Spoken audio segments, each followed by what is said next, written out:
Ya. Bismillahirrahmanirrahim. Assalamualaikum warahmatullahi wabarakatuh. Waalaikumsalam. Tadi dua pembicara, tiga tadi dengan pembukaan Bang Zul. Kayaknya tegang banget kayaknya nih. Tegang nggak? Nggak lah ya. Masih santai nggak? Santai. Sans lah ya. Kita santai aja di sini. Kita sistemnya kita diskusi, nanti kita sharing juga. Dan perkenalkan lagi, nama saya Selamananda Rizal. Kalian bisa panggil saya Nanda. Tadi sudah sedikit dikenalkan oleh Bagus. Saya persingkat saja. Jadi gini teman-teman, saya juga sama seperti kita semua, putra asli Kabupaten Tangerang. Saya dari Kota Bumi, Pasar Kemis. Dan sedikit cerita bahwa tanpa bermaksud untuk riya ya, atau tanpa bermaksud untuk pamer, saya diberi amanah. Dalam arti ini amanah oleh Allah mungkin ya, karena kita berbicara hidup ini kan takdir sebenarnya. Saya juga tapi nggak bilang ini takdir, ada perjuangan dan ini semoga bisa memotivasi teman-teman semua. Saya mungkin satu-satunya atau mungkin satu dari sekian dan sedikit saja putra Kabupaten Tangerang yang S1 di UGM dan sekarang lagi S2 di UI. Tanpa bermaksud untuk sombong, dan ini untuk motivasi teman-teman semua. Kita bareng-bareng di sini bahwa kita putra-putri Kabupaten Tangerang itu bisa loh. Itu bisa membuktikan begitu. Dan berangkat dari saya selama kuliah di UGM, lalu saya balik ke sini dan bertemu Bagus, lalu kita bersama-sama kita berkhidmat, mengabdi kepada masyarakat. Anak muda Kabupaten Tangerang itu hebat-hebat kok. Bahkan ini jujur-jujuran, di kelas saya di sejarah, saya jurusan sejarah S2 UI, itu ada anak Mau ternyata satu kelas sama saya, dan baru ketika kenalan rumahnya di Mau.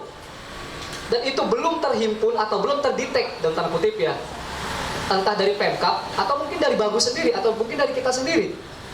Ketika saya ngobrol, sama-sama dari Kabupaten Tangerang ternyata.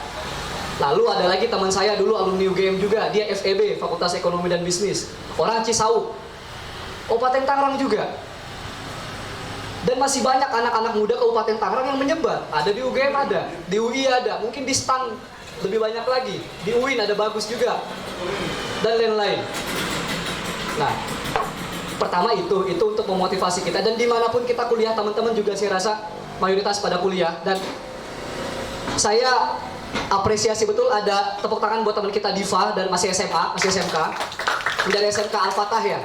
Ini luar biasa sekali, yang masih sekolah tapi mau menyempatkan diri hadir di sini. Dan kita doakan juga karena Diva bercita-cita pengen masuk UI. Mudah-mudahan lolos lah ya. Nah, bisa jadi membanggakan juga, siapa tahu nanti di UI itu bisa jadi ketua BEM, kan begitu? Nah, amin. Lalu yang kedua, terkait dengan sebelumnya tadi saya diperkenalkan sebagai owner Idea Publika Group. Jadi itu sedikit cerita saja bahwa itu sebuah komunitas yang memang nanti arahnya ke perusahaan. Itu yang sedang saya rintis selama 1-2 tahun ke belakang, bergerak di bidang media dan penelitian. Itu kalau kalian teman-teman coba buka Instagram, itu ada @historyagent.id dan juga ada Genius ID Media. Saya punya 2 produk. Yang pertama ini Genius ID, ini bergerak di bidang media umum seperti kumparan, Tirto dan lain-lain. Tapi itu juga bergerak di bidang jasa desain grafis dan juga videografi, sinematik dan segala macamnya. Lalu yang kedua untuk History Agent, ini lembaga penelitian sejarah.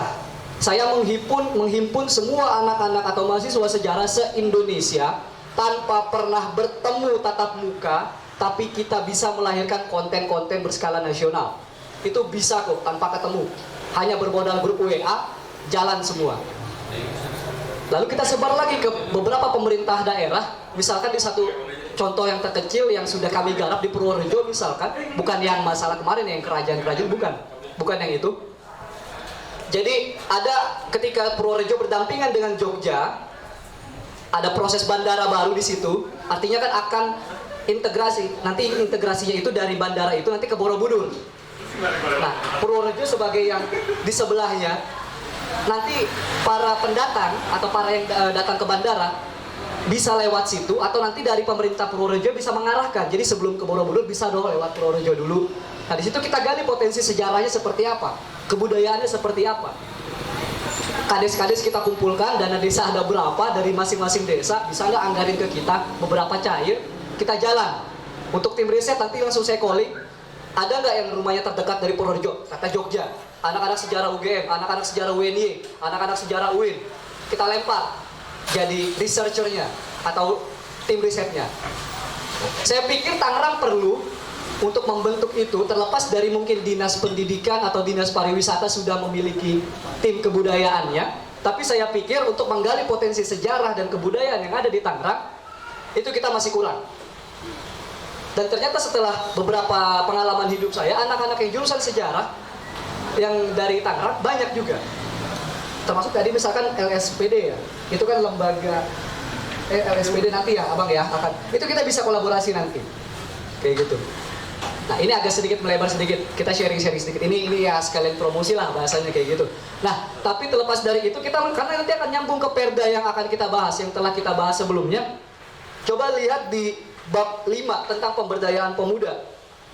Jadi itu kan ada pendampingan dan konsultasi dan pembentukan kelompok belajar usaha. Masuk nggak ke situ ranahnya? Masuk kan? Cita-cita saya ketika nanti ini terutama history agen sejarah dan juga misalkan LSPD dan lain-lain, itu nanti bisa membuka lapangan kerja bagi anak-anak muda di Kabupaten Tangerang. Ketika kita bisa goal kepada Pemkab, ya kan, tim risetnya, tim pengkajinya dari kita dan dari kalian semua. Tinggal nanti kita oprek ataupun kita sistemnya mau seperti apa itu bisa kok. Yang penting goal dulu kan gitu, ya enggak?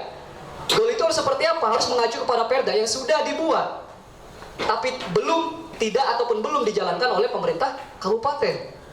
Itu yang pertama, dari segi profitnya bisa kita keruk dari situ. Bukan keruk ya bahasanya, bisa kita manfaatkan untuk kita sama-sama berusaha membuka lapangan kerja. Baru satu tuh. Yang kedua di bidang pendidikan.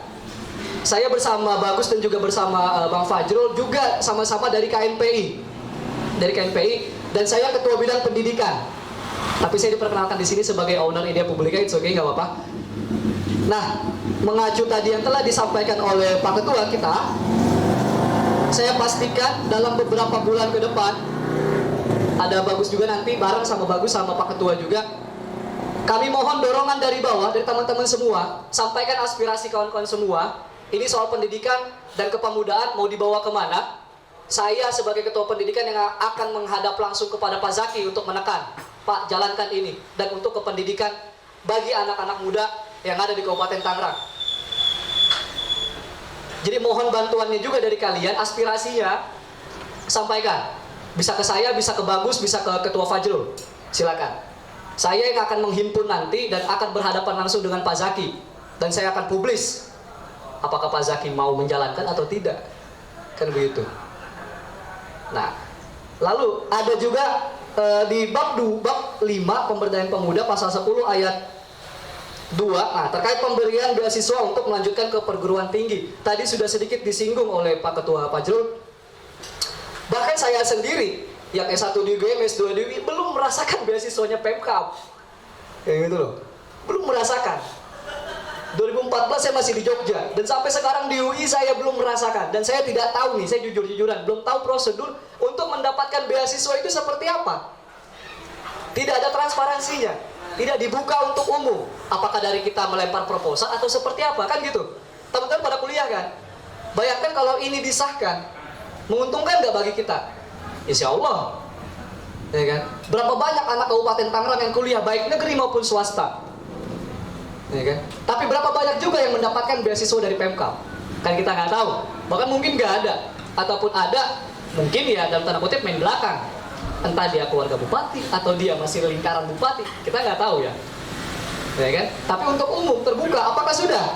Belum kan? Lumayan, paling nggak 1 juta sebulan kan lumayan. Ya kan? Bidik misi aja 600.000 misalkan. Masa Pemkab nggak bisa? APBD-nya berapa? Dana pendidikannya berapa? Anggarannya berapa? Kayak gitu. Lalu untuk pelatihan keterampilan, saya pikir Venus sudah mempropori untuk di Kabupaten Tangerang dengan sangat baik lah. Tinggal nanti makanya gini, apakah untuk mewujudkan ini semua berdasarkan perda harus berupa PT, kan begitu? Harus kita bikin PT dulu, lembaga hukum atau lembaga yang secara hukum itu legal baru bisa cair, ataukah yang sifatnya masih komunitas itu juga bisa? Kan gitu, jadi pertanyaan. Harus kita kritisi bersama. Kalau memang hanya dari lembaga yang berbadan hukum, Ya tinggal kita dari masing-masing lembaga yang memperjuangkan itu. Tapi saya rasa pun itu masih tidak adil. Karena nggak semua harus berbadan hukum kok. Komunitas kan ada. Dan gitu. Itu kenapa kalau di Bandung dan di Jogja luar biasa gerakan pemudanya. Bukan karena PT, bukan karena ormas, bukan karena lembaga hukum, bukan, tapi karena komunitas, bro. Komunitas di Jogja lihat menjamur begitu banyak. Komunitas di Bandung menjamur begitu banyak. Tidak perlu lembaga hukum. Pemdanya turun tangan, dibantuin, bikin proposal komunitas cair dan lain-lain. Ada di Jogja salah satunya komunitas pernah saya ikuti, komunitas Malam Museum. Jadi museum-museum di Jogja, kalian pernah nonton Night at the Museum? Film itu, film dari luar. Night at the Museum, pernah nggak? Kalau pernah coba ntar YouTube nonton. Di Jogja dijalankan itu semua dan itu didukung penuh oleh Dinas Pendidikan dan Kebudayaan Provinsi DIY dan juga dinas kotanya juga mendukung. Cair, gede anggarannya. Kaya raya teman saya itu yang foundernya. Lumayan lah maksudnya untuk hidup. Nah, terlepas dari itu semua di Tangerang potensi budaya dan segala macamnya seperti apa kan ada. Ya kan? Maksudnya menyambung yang tadi komunitas juga bisa. Ya, jadi jangan terpaku bagi teman-teman. Jangan terpaku, oh kita harus bikin PT dulu, lembaga, nggak usah. Komunitas dulu, jalanin. Nanti kita ngadep sama-sama ke Pajaki. Ya. Untuk itu kita dari KNPI juga menawarkan diri kepada teman-teman. Bisa kalian boleh gabung KNPI ataupun tidak, itu pilihan kalian. Pilihan kita semua. Tapi sampaikanlah aspirasi kepada KNPI, nanti KNPI yang langsung bertatap muka kepada Pak Bupati. Kalau masih nggak di ACC juga, demo kita. Kan begitu. Oleh itu instruksi dari Kabit Pendidikan, dari saya sendiri. Terutama teman-teman yang masih sekolah, yang masih mau kuliah dan segala macam. Kalau ada kesulitan soal pendidikan, bisa DM ke saya @aslamananda tuh di Instagram, DM saja ke saya, sampaikan keluhannya, saya ngadep langsung ke Pak Jaki. Kalau Pak Jaki nggak mau atau Pak Bupati nggak mau meng-ACC, kita demo. Tapi tetap dengan cara-cara sopan. Kenapa saya berani seperti itu? Ayah saya di Dinas Pendidikan Provinsi Banten, backingan kuat. Ya, jadi kalau sekedar kabupaten, cerai lah. Kayak gitu. Nah mungkin itu saja dari saya. Nasrun minallah fatun qorib. Billahi fisabilil haq. Wassalamualaikum warahmatullahi wabarakatuh.